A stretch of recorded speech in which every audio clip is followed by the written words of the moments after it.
अस्सलामुअलैकुम, क्या हाल है? तबीयत से ठीक है। मैं हबानी शहजादी तो साढ़े पे मेरे यूट्यूब चैनल न्यूज़ राई थी जी। मैं हर वीडियो तोरे वास्ते दुआ मंगते हैं ढेर सारी। अल्लाह पाक इन सोने माह रमज़ान दे सदके ते ढेर सारिया खुशियाँ अता फरमावे। जेरे जेरे मेरे भेण भरा मेरी वीडियो दे बैठन ते अज रोज़ा लगा खड़े। रोज़ा है हलवा ही नहीं समझी सा मेरा फुलदा वेंदे ते चावल शावल पकई पैं भाजी वगैरह भी है। तो सारी वीडियो के नाल राखो। मेरे सारे चैनल के नाम है ब्लैक एंड क्लिक करके आप तो क्लिक करे सारी वीडियो में पता आसानी और पहुँच रही है। प्याज की करने मज़ेदार वीडियो। चावल शावल मैं पका के दिन भाई शाही पकती पिए तो पकौड़े वगैरह सारा कुछ जमा करने पैसे कट करने पैसे वाल अगो तो लिखे सूँ रोज़ा खुले सूँ खाली बिल्कुल साफ आए जिसमें खुलाने रोज़ा खुलाने जो तकरीबन 1 घंटा आराम आता है। तो तैयारियाँ सारियाँ अच्छा तैयारियाँ करेंगे पैसे महनूर फातमा भी दिन नाल खड़ी है बहुत शरारत करेंगी है हाय करो ते बाल ही मेरी वजह को खड़न था रोटी छोटी नहीं ने खादी आखने आमी कट्ठे जरा ना रोज़ा खुले सूँ असा भी तेरे नाल खासूँ। चलो मैं ठीक है नहीं तो अबू जरी लेट आसी रोज़े तो बाद आवे तो उनकी भी जरी तबीयत सही कह नहीं। सारी वीडियो के नाल जुड़े रहा से चावल दाम तो यो किते मी हुणे फिरेंदी बैठियां ते बस हुणे जरा ना इको असा पैसों ही दे रोटी भाजी पकाइए ते बाले के चावल भी होवन चावल ही पका ते बाद में चावल भी पकाएं।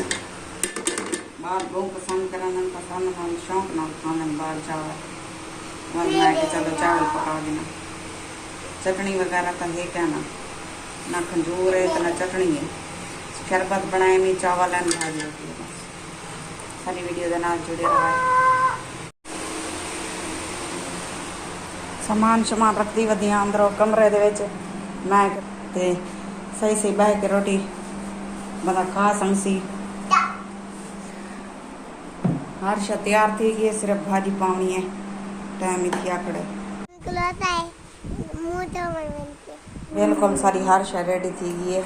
चावल वगैरह भाजी वगैरह पकौड़े खंजूर है कहना नूर फातमा माँ नूर फातमा को जल्दी पै गई हूँ कि मैं भूख लगी पी है तो मैं खानी है। अच्छा मैं तू खा वो मैं पा दी तेन अपनी प्लेट खाली की बैठी है रूब ज़्यादा पानी बनाए से ते रोटी वगैरह भी है।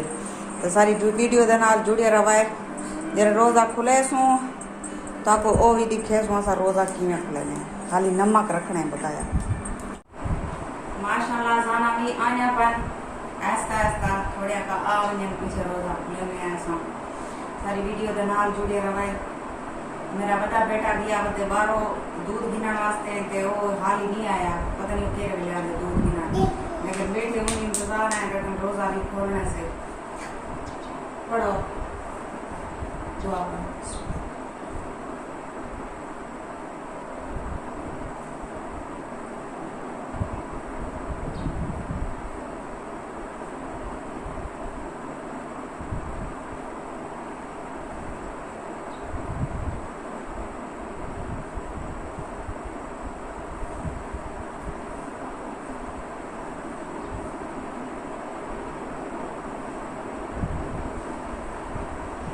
दुआ शुआ पढ़ गई से खजूर आदन या खजूर नाल रोज़ा खोलो या वाल नमक नाल खोलो सारे को खजूर है ना लेकिन नमक है ऐसा नमक नाल रोज़ा खोले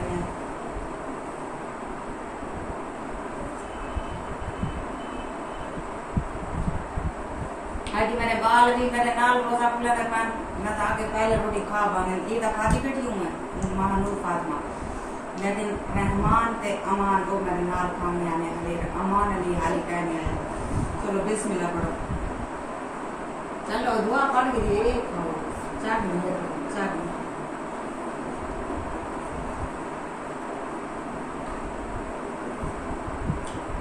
रोज़े मेरे कशिया थी कल अपनी थी सिर्फ पानी दी थी भी कशिया दी नहीं थी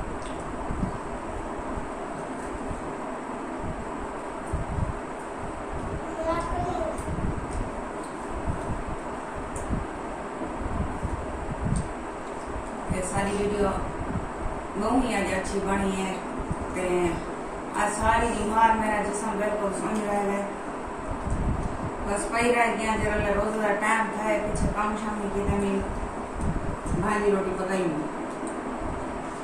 ते पानी शानी भी ऐसा पी के रोटी शोटी खाने हैं। सारी वीडियो तो आपको पसंद आई हो गए लाइक ते सब्सक्राइब जरूर कराए ते हुण करे को गिनदे हैं इजाजत अल्लाह हाफिज क्योंकि ये भी ऐसा थोड़ी बड़ी किसी ना किसी खास होने के बाद नमाज का टाइम के बड़े नमाज ये सब पढ़नी है। अल्लाह हाफिज जितना रहो खुश रहो आबाद रहो मेरी कोई भी मेरे विवश तक कोई दुख तकलीफ मेरे विवश तक ना पहुँचे आमीन सुमा आमीन या रब्बुल आलमीन।